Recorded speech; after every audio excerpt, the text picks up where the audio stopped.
궁금하게 하는 잡지 오기네.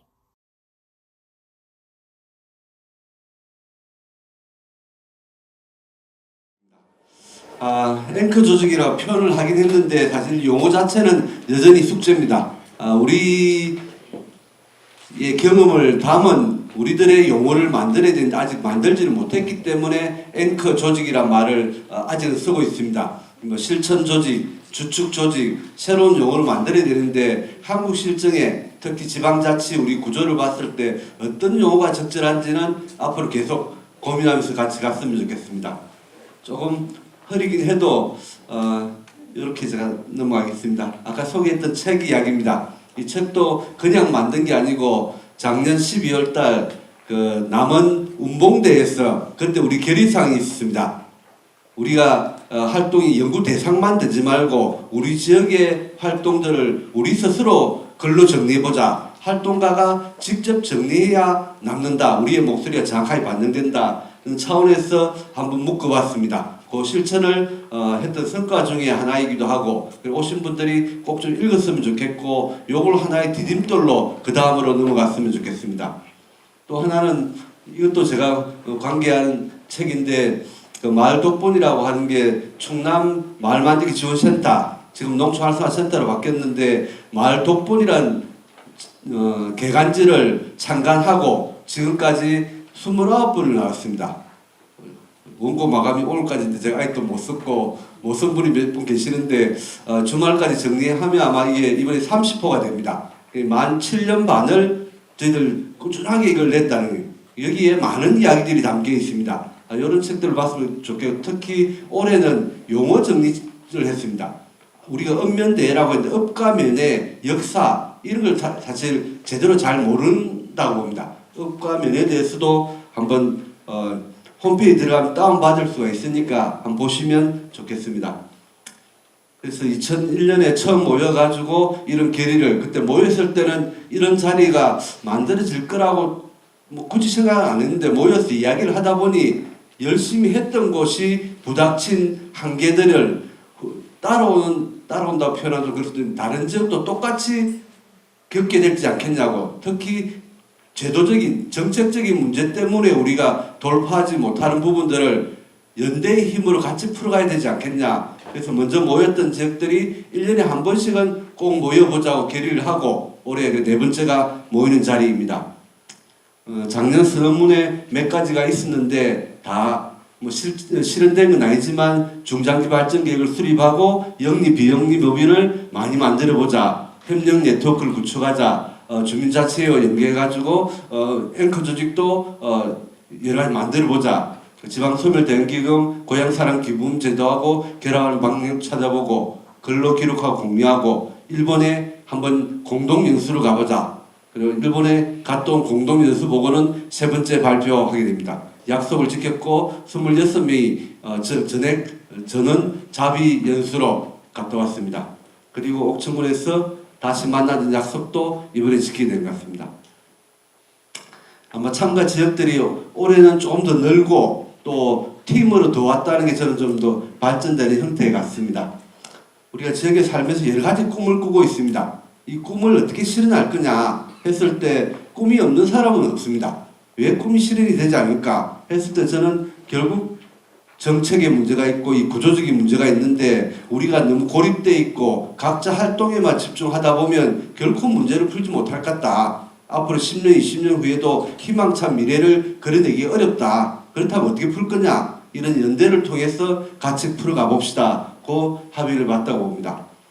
정책에 관여하면서 가장 큰 문제점, 제 개인적인 견해입니다만은 하나를 딱 꼽아라 그러면 이 칸막이 문제라고 봅니다. 행정의 칸막이가 중간 지원 조직의 칸막이, 민간의 칸막이를 다 만들어내고 우리 읍면단위 활동 보면 있을 만한 조직은 다 있지만 행정하고 다 연결되어 있고 우리 횡적 네트워크는 잘 안 되고 누가 우리가 제일 높은 자리인 우리 밑으로 들어와 뭐 이런 식이 있잖아요. 그런 게 여전히 반복되는 현실인 것 같습니다.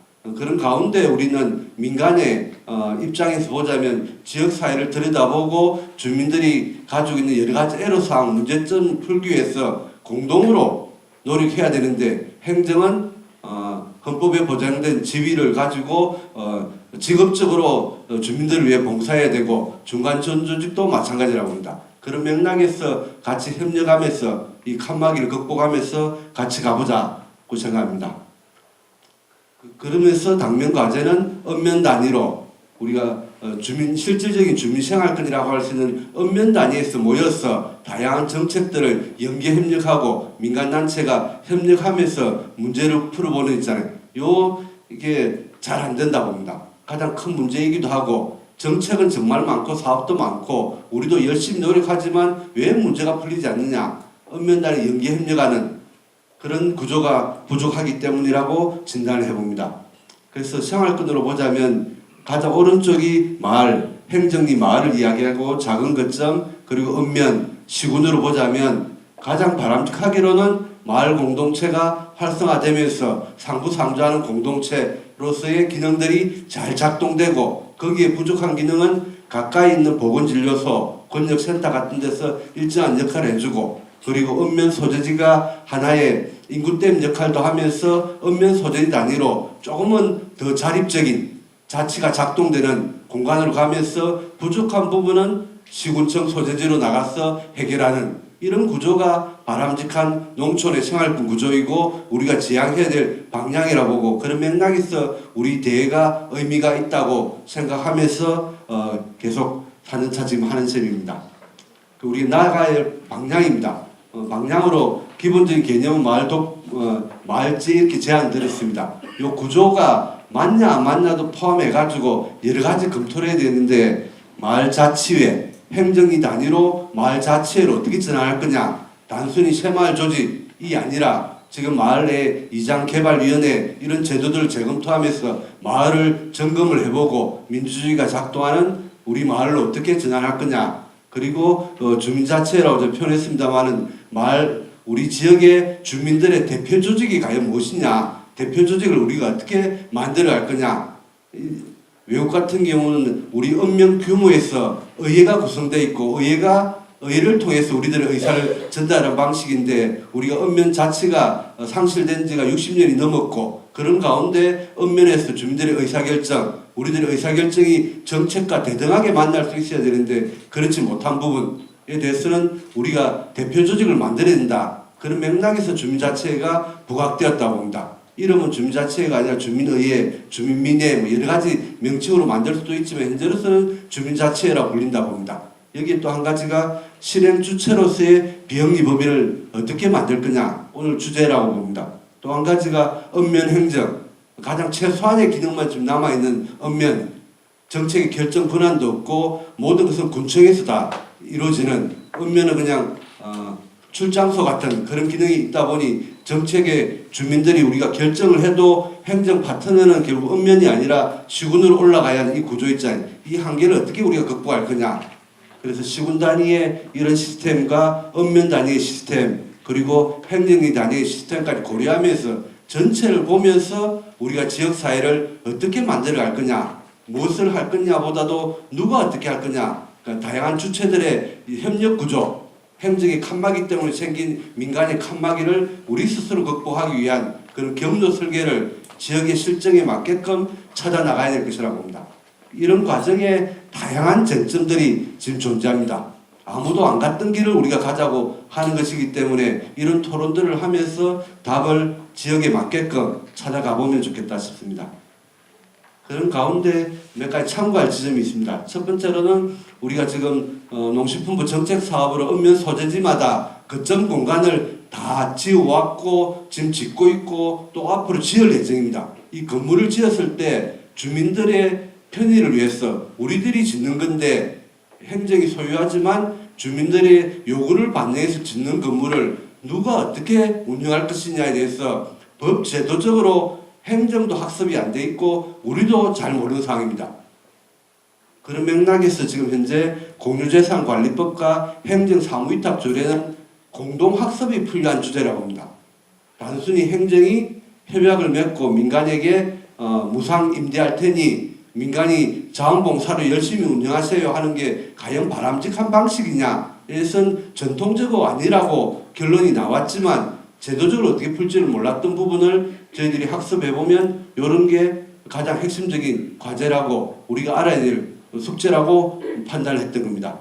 그 지역사회 내에 비영리 법인이 설립되면 이 시설을 관리 위탁하면서 필요하면 일반 협동조합에게 전대도 할 수 있는 이 제도가 법령상에 다 되어 있습니다. 물론 여기도 개정해야 될 부분이 있긴 하지만 우리가 몰라서 못 풀었던 숙제가 여전히 많더라는 겁니다. 또 한 가지는 비영리 법인을 설립했을 때 어떻게 유지 관리할 거냐. 다들 인건비, 활동비를 다 걱정하십니다. 그래서 첫 번째로는 거점 공간의 관리 위탁과 사무 위탁, 그리고 지금은 다 보조 사업으로 집행되는 그런 사업 내용을 점검하면서 이게 보조금이 맞는지 위탁금이 맞는지, 위탁 사업일 경우가 훨씬 더 많음에도 불구하고 모든 것이 보조 사업으로 다 집행되는 이 구조를 보조금 개혁이라는 방식을 통하면 위탁 사업으로 묶어서 법인이 안정되게 운영할 수 있다고 봅니다. 이 말은 주민자치회는 논의하고 의결하는 기능에 충실하고 이 법인이 집행 기능을 담당하는 게 맞지 않겠냐. 그게 이제 보조사업과 여러 가지 수익사업, 특히 지역 역량 강화 사업 같은 경우가 많은 돈이 투자됨에도 불구하고 용역사가 집행하고 현장하고 주민들하고 관계없는 사업이 끝나면 사라져버리니까 그런 방식을 극복하기 위해서라도 지역 역량 강화 사업은 수익사업 영역 혹은 위탁 사업으로 결합되어야 될 거라고 봅니다. 그래서 이 법인을 만들 때 지역사회 주민자치회, 주민위원회, 이장협의회, 지역사회보장협의체, 다양한 기관 단체들하고 협력관계 속에서 법인을 이사진을 구성하고 조합원회는 다양한 기관 단체, 예를 들어 전체 인구의 10% 정도는 적어도 조합원으로 가입하는 이런 법인을 만들어낸다면 대표성과 전문성을 공공성을 인정받고 이 법인이 공적 활동을 체계적으로 할 수 있으리라고 봅니다. 이런 다양한 사업들이 지금은 보조 사업으로 다 집행되는 경우가 태반인데 보조 사업이 아니라 위탁 사업이라는 방식을 취한다면 법인이 초기 출발 과정이 훨씬 더 순탄할 거라고 봅니다. 지방 소멸은 주민들이 원했던 것도 아니고 결국 행정의 예산의 집행 방식의 문제이고 그 정책의 실패라고 봅니다. 똑같은 돈이 투자되는데 아직 지금도 많은 돈이 투자되고 있지만 과연 이게 생산적으로 활용되고 있느냐 잘 판단해보면 새로운 예산을 만드는 게 아니라 있는 예산만 잘 활용해도 충분히 이런 법인들이 잘 작동될 수 있고 이 법인을 기반으로 청년 일자리가 만들어지고 지역의 다양한 활동들이 체계적으로 시행될 수 있다고 믿습니다. 믿습니다. 아멘. 자, 그래서 이런 국비 사업이 있을 때 어떤 경로로 우리가 설계하면 이런 주민위원회, 기초생활거점 조성사업 주민위원회를 잘 구성하고 이 구성된 주민위원회가 이 법인으로 전환하는 과정, 이 법인이 튼튼한 법인으로 성장하고 지역사회 다양한 영리법인들과 협력하면서 행정리 마을까지 생활 서비스가 체계적으로 안정되게 전달되는 경로 설계는 분명히 가능하다고 봅니다. 가보지 않았던 길이기 때문에 우리가 어려울 수 있지만 또 지역사회마다 여건이 다르기 때문에 이 경로를 어떻게 짜야 될지는 지역마다 다를 거라고 봅니다. 일단 주민자치의 상황도 다르고 면사무소의 면장님의 의지도 다르고 그러다 보니 여러 가지 숙제가 놓여 있다고 봅니다. 그래서 주요 정점을 크게 3가지 영역으로 12가지를 일단 뽑았습니다. 뽑자면 훨씬 더 많이 있겠지만 일단 1영역은 비영리 법인, 앵커 조직위가 불렸던 비영리 네트워크 법인을 중심으로 판단해 보면 지역사회 민민 네트워크 관점에서 몇 가지의 쟁점이 있고 법인 운영, 법인을 설립하고 운영하는 과정의 쟁점, 행정하고 관계를 맺는 방식의 쟁점 이런 것들이 있다 봅니다. 좀 이따 발표와 내일 분과 토론하고 연결되기 때문에 조금 더 구체적으로 설명드려 보겠습니다. 이 비영리 법인을 지역사회 관계 측면에서 보자면 가장 큰 숙제가 이 법인과 주민자치회와의 관계 설정입니다.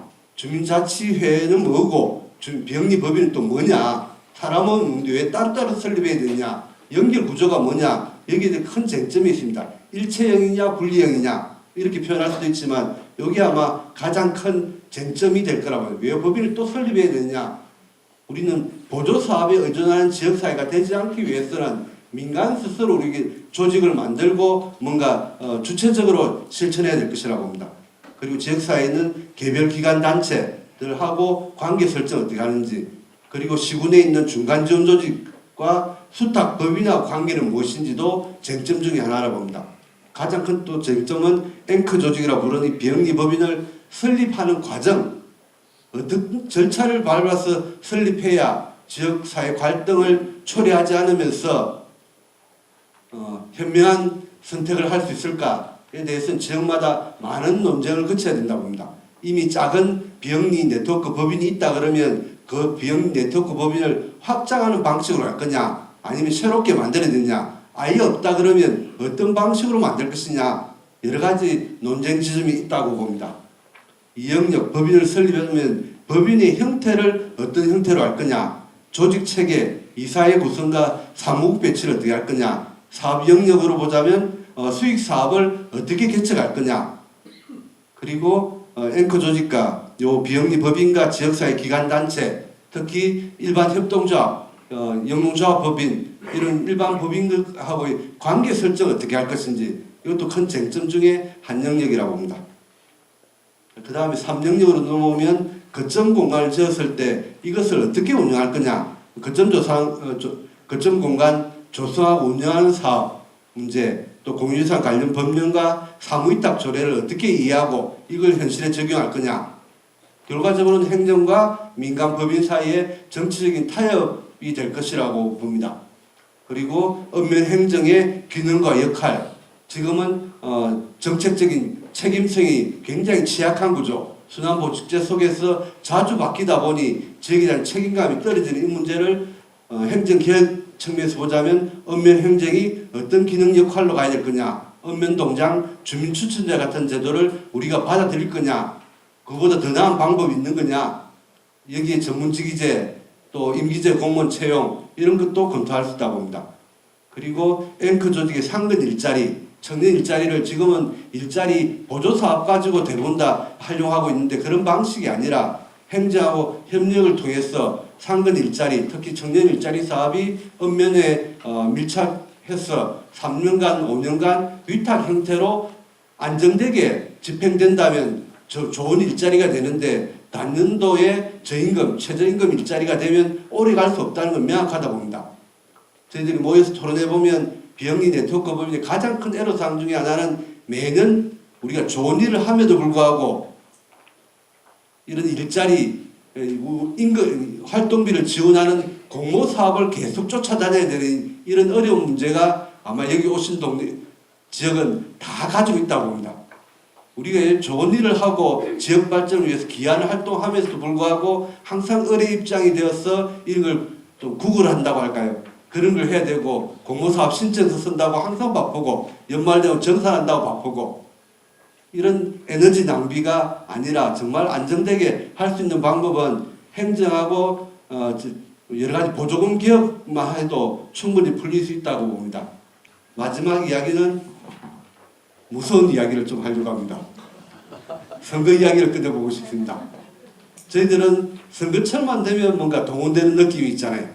누구 나와서 표 찍어달라고 막 그러시는데, 그게 아니라 우리 스스로 합의를 본다면, 주민자치 관점에서 보자면 우리 민이 뭔가 합의를 보는 내용을 가지고 있으면 관철이 안 될 수가 없다고 봅니다.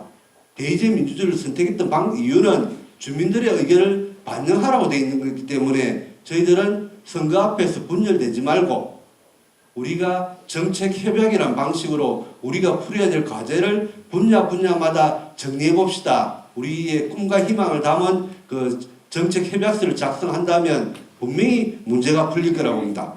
그래서 내년 1년 동안에 열심히 토론하면서 정리를 하고, 이런저런 학습 모임, 정책 토론회를 계속 진행하고, 내년 언면대 때 모여가지고 한번 했던 사항들을 점검해 봅시다. 어디서 어떤 활동했는지, 했던 경험이 어떤 것인지, 어떤 내용이었는지 서로 보고 벤치마킹하면서 내후년 1월달 좀 되면 협약서를 만들어서 협약도 하고 단체장 후보자, 의원 후보자 이런 분들하고 협약을 맺으면 분명히 시행된다고 봅니다. 그 내용까지 관철시키는 것은 더 긴 호흡이 필요하겠지만 후보자 불러 도장 찍는 걸 우리가 많이 봅니다.